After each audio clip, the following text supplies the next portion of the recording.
Hey, what's up, Terrence? Thanks for hopping on.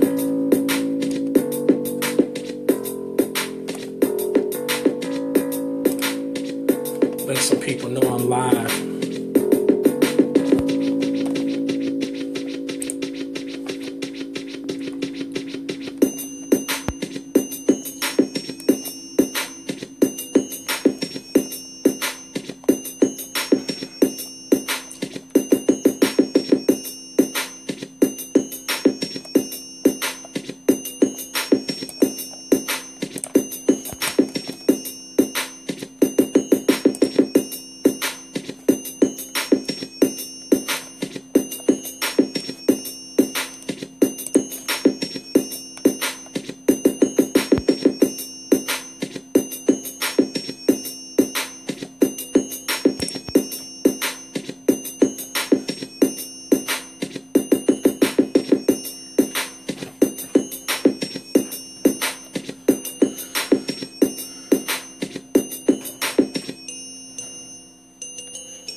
Hey champions, welcome to tonight's edition of the Motivation to Elevation Facebook Live podcast. It's yours truly, Arian Tyson. I'm sitting in my office here in St. Louis, and it's just a privilege and honor to be back before you tonight.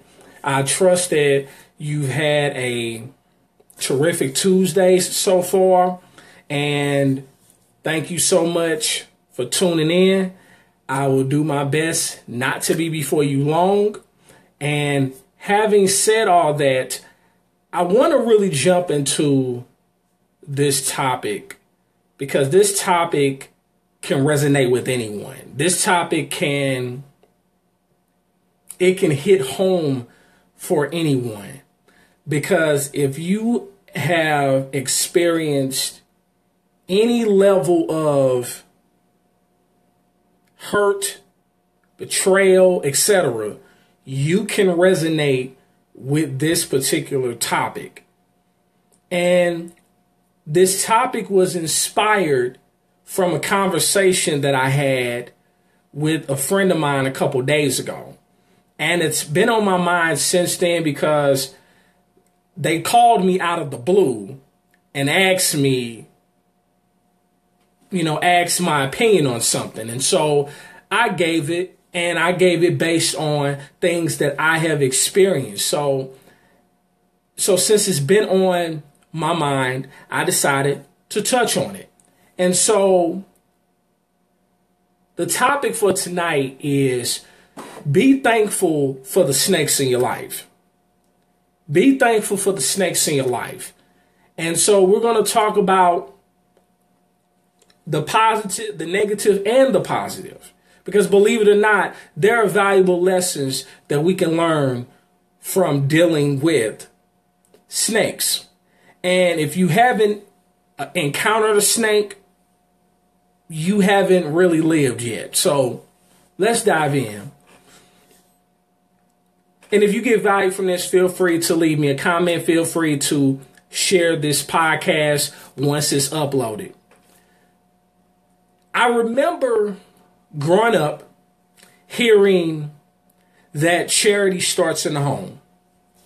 And I also remember growing up hearing how love can cover a multitude of sins. Yet as I look back over my life, I realize that if we're not careful, we can find ourselves living up to unrealistic expectations.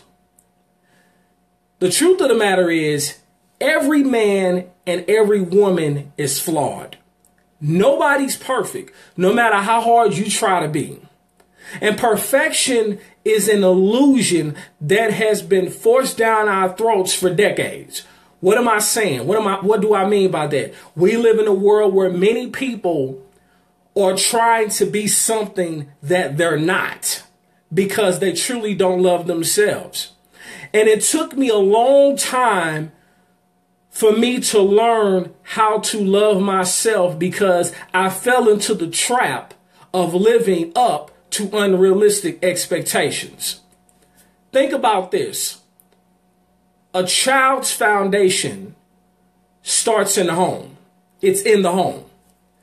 But this issue is twofold, especially when it pertains to the black community, so to speak. Now, before the 1970s, most homes had both parents in them.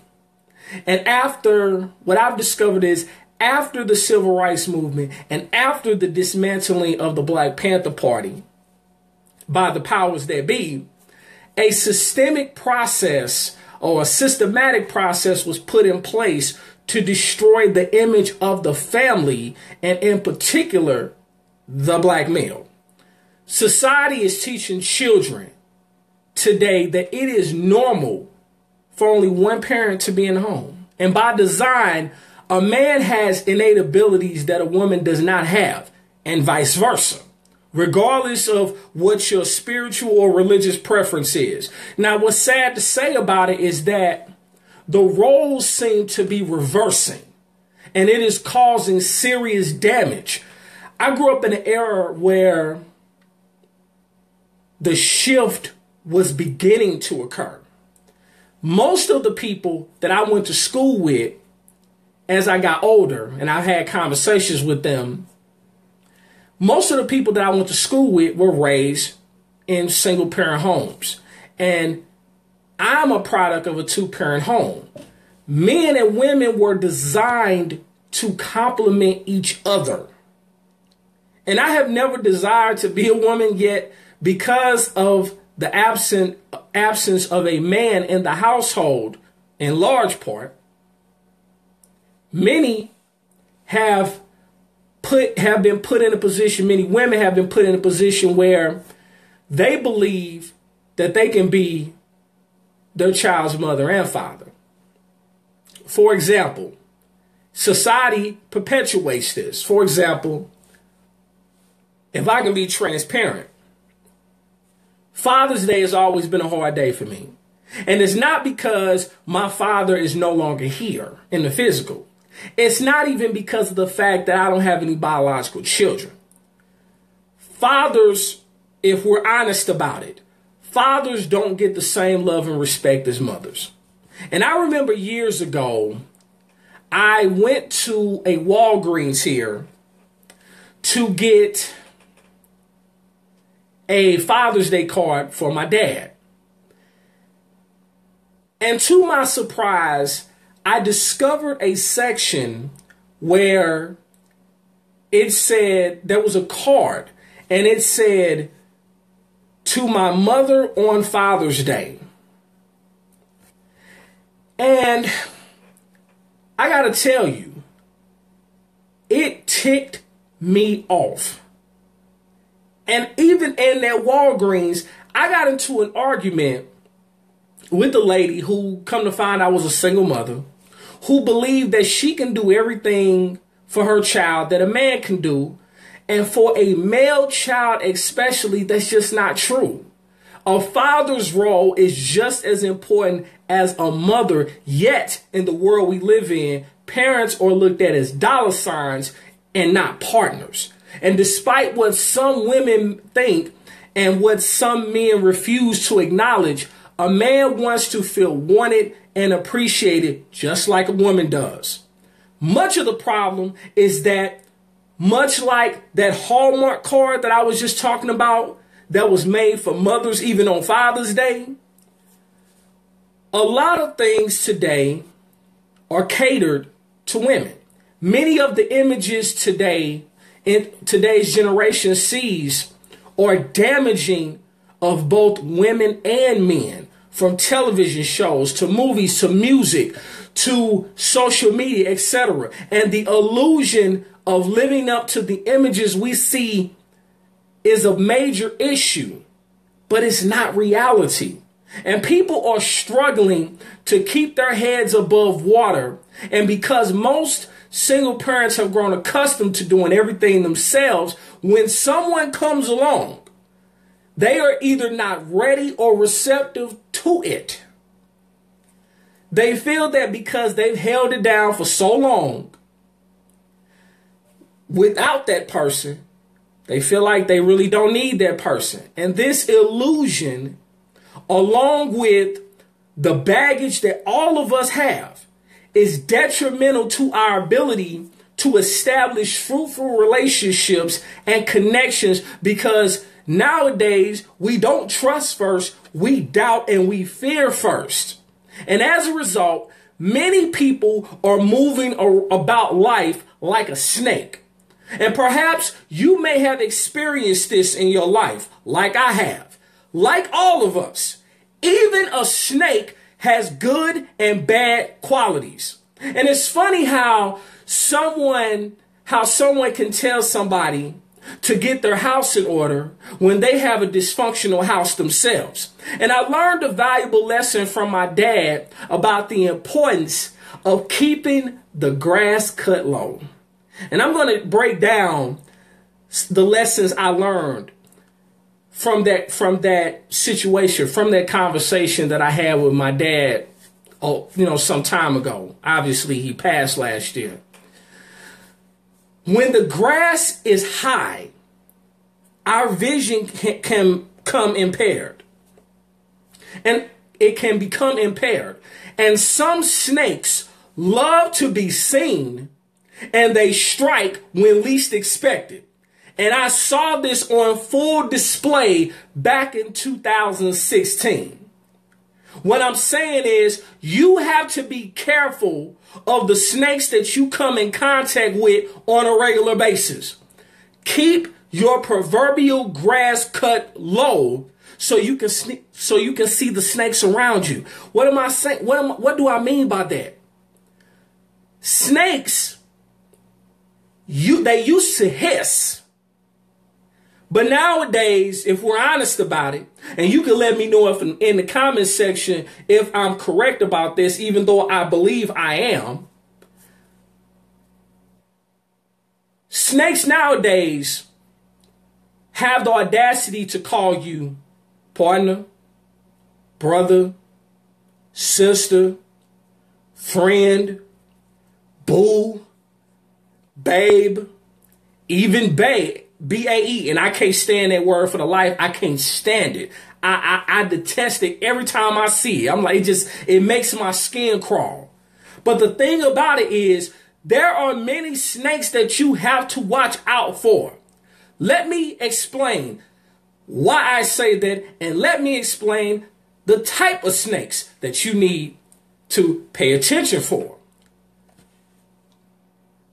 My father taught me that, number one, you have the garter snake. This garter snake is harmless. However, this represents a person who just flat out doesn't like you and they just don't deal with you. That's number one. Then you have the second type of snake that is a rattlesnake.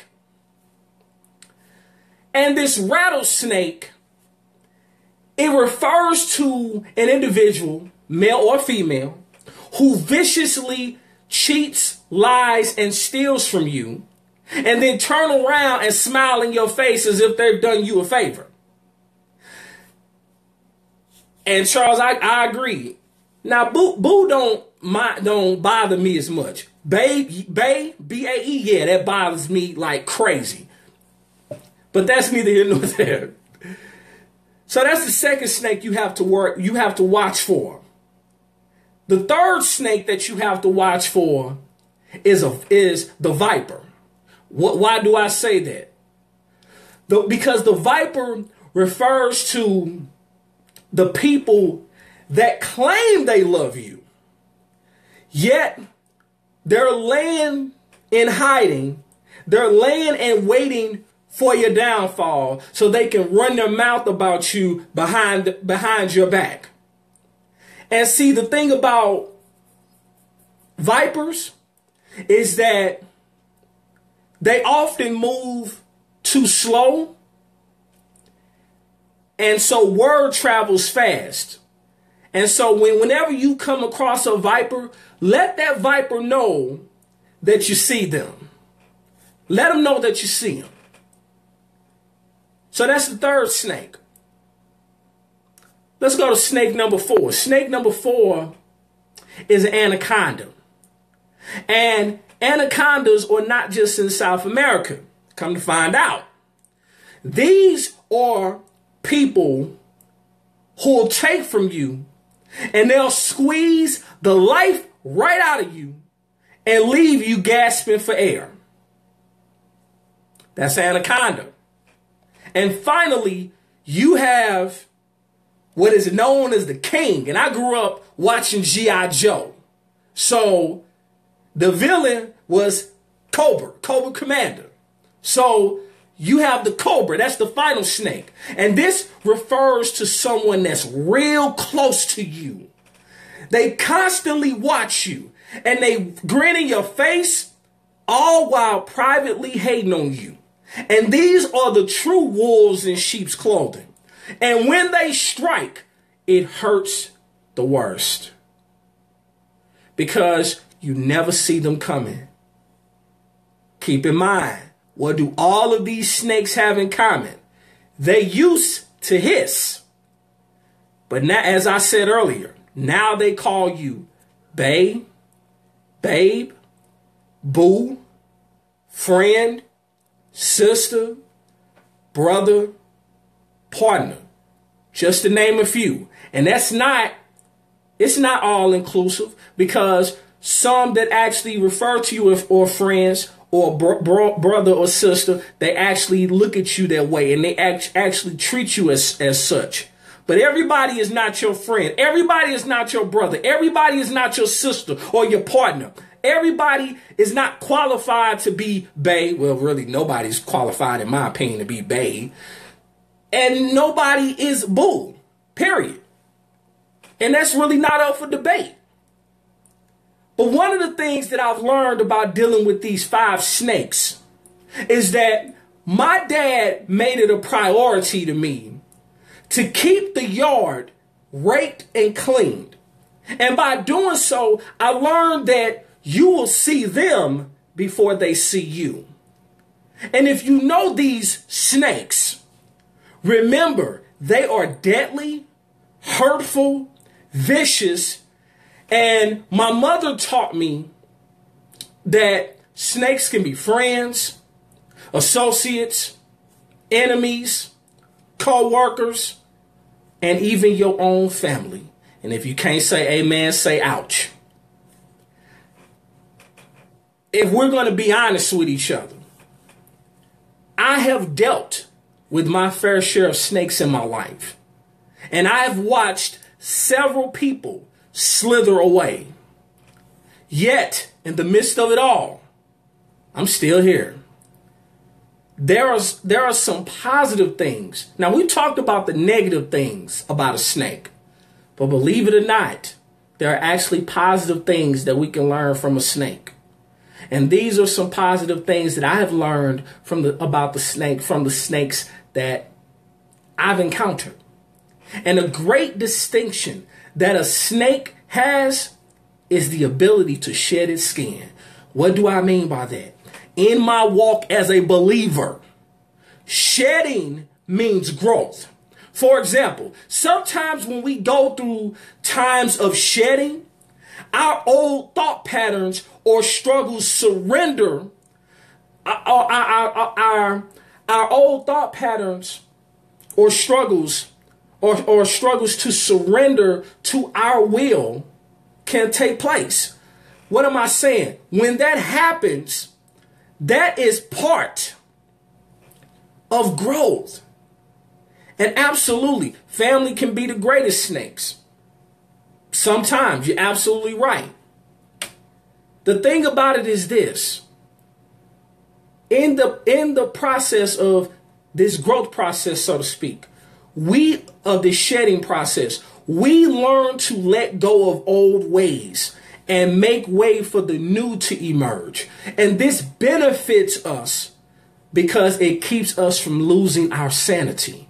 And everyone knows that the definition of insanity is doing the same thing over and over again, expecting a different result. But here's the interesting thing. An interesting thing is that most snakes shed from 4 to 8 times a year.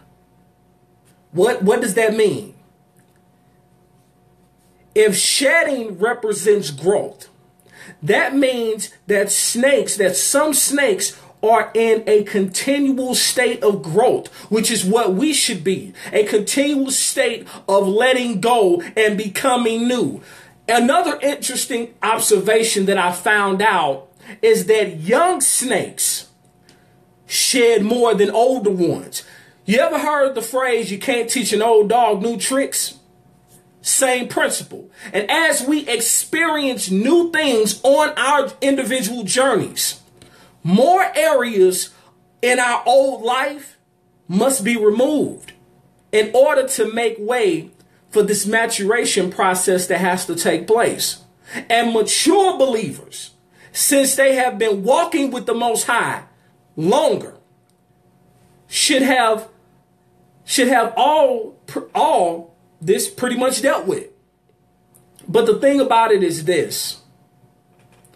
Snakes scrape across, they scrape across things like rocks and tree bark to peel off the irritating film of unshed skin. And likewise, we are assisted by situations such as conflicts, pride, and ego issues in order to let go of our old ways. During the shedding process, a snake's vision is impaired, as I stated earlier, and a milky film covers their eyes. How many of you all know that there are a lot of people walking around wearing masks? And that's a subject for another day. And I know when I, like the snake, have gone through one of these encounters, one of my personal times of shedding, I don't see too clearly. And if I'm going to be honest, which I am, because I could tell the truth on myself, I have a tendency to overthink and overlook the obvious.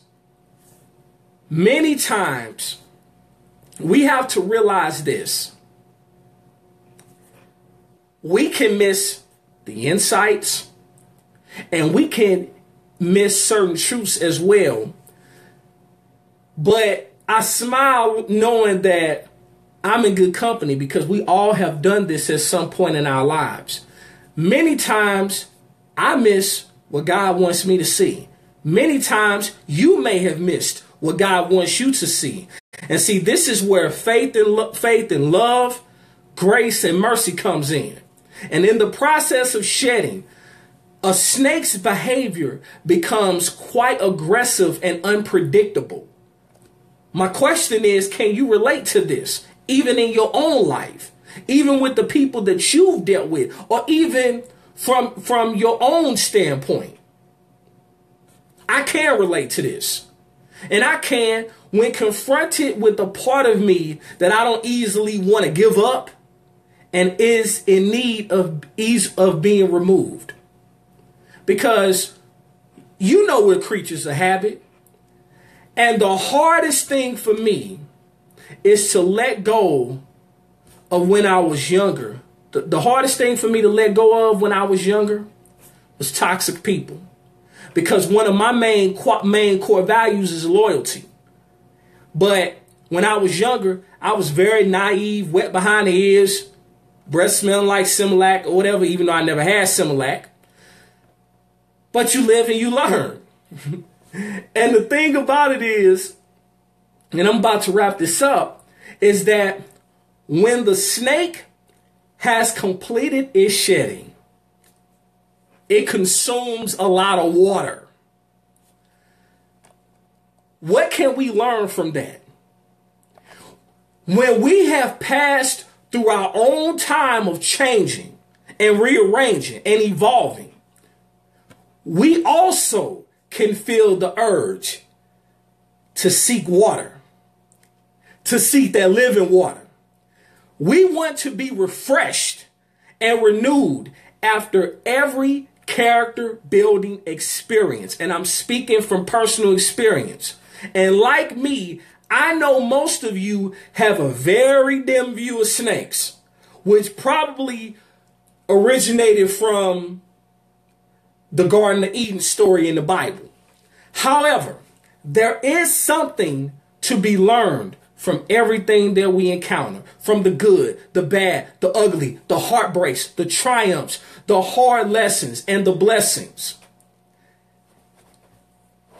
You have to adapt an attitude of gratitude. For me, I'm grateful for God has shown me in a unique way how snakes have taught me how snakes and people both know what transition feels like. And as for me, I embrace the hard lessons the snakes in my life have taught me and choose to see the shedding of old things as a gift of growth. Think about this. If the snakes in your life didn't kill you, they can only make you stronger, ladies and gentlemen. The choice is yours. In the end, you must be thankful anyhow and be as authentic and unapologetic as possible about the scars that you have incurred from those snakes and pay it forward. And in the process of paying it forward, not only do you find healing, and not only do you tap into a strength that you didn't know was there, but you help be a blessing to others and you help liberate others. So to recap, there are certain type of snakes that we need to watch out for if you hopped on late. So I'm going to run through them again and then I'm going to wrap this up. You have the harmless garter snake. And this is a person that just simply doesn't like you and doesn't want anything to deal with you. That's the first type of snake you'll encounter in your life. Another snake that you'll encounter is the rattlesnake. And this refers to a person who viciously lies, cheats, and steals from you and then turns around and smiles in your face like they've done you a favor. That's another type of snake. A third snake is the viper, which refers to the individuals that claim that they love you, but they're laying around waiting for your downfall so they can run their mouth about you behind your back. And I'm sure that most of us have dealt with that. I know I have. Then you have the anaconda. The anaconda represents a person who will take from you and take and squeeze the life out of you until you're left gasping for air. And then finally, you got the king of the snakes. You got the cobra. And this refers to the people that are closest to you. And these are the ones that constantly watch you, that smile in your face while privately hating on you. And these are the true, as I like to call, these are the true wolves in sheep's clothing. And when they strike, it hurts the most because you never see them coming. And so not only do these snakes have something in common because they're snakes, but they operate in the same manner.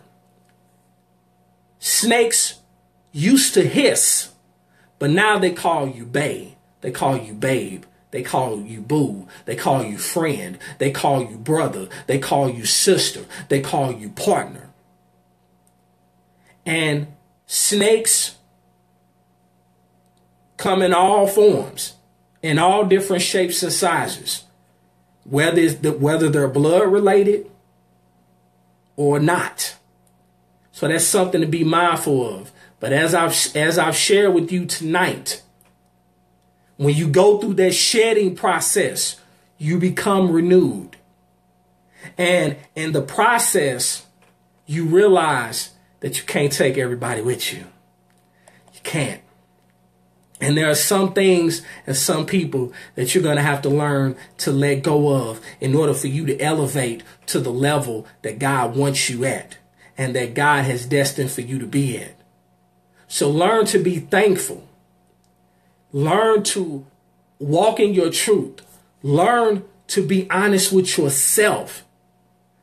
Because when you're honest with yourself, you get that much closer to loving on yourself. And then be as authentic and unapologetic as possible about the scars that you have incurred from those snakes in your life. And pay it forward so that you can liberate and be a blessing to someone else, like I've done tonight. Having said all that, thank you so much to everyone who has hopped on tonight. I trust that something I said gave you something to think about, that it helped you to start evaluating some of the people that's in your life as we, wind down this year, 2017, because it doesn't matter how it started. Just like a great movie, you always remember the ending. And so you have an opportunity to let go of certain snakes in your life. Shed some of that dead skin that you have. Shed some of that dead weight that you have around you. And then be able to end this year on a great note. So that way, when you go into 2018, you'll let the world know that there is for some good trouble. As always in life, you have two choices. You can make moves or you can make excuses, but you most certainly cannot do both. It's yours truly, Arian Tyson, the Moving Motivator. Thank you so much for hopping on. And if you have not already done so, be sure to check out my website at www.motivationtoelevation.com. Again, that's www.motivation2elevation.com. It's yours truly, Arian Tyson. Have a blessed and wonderful night. Peace.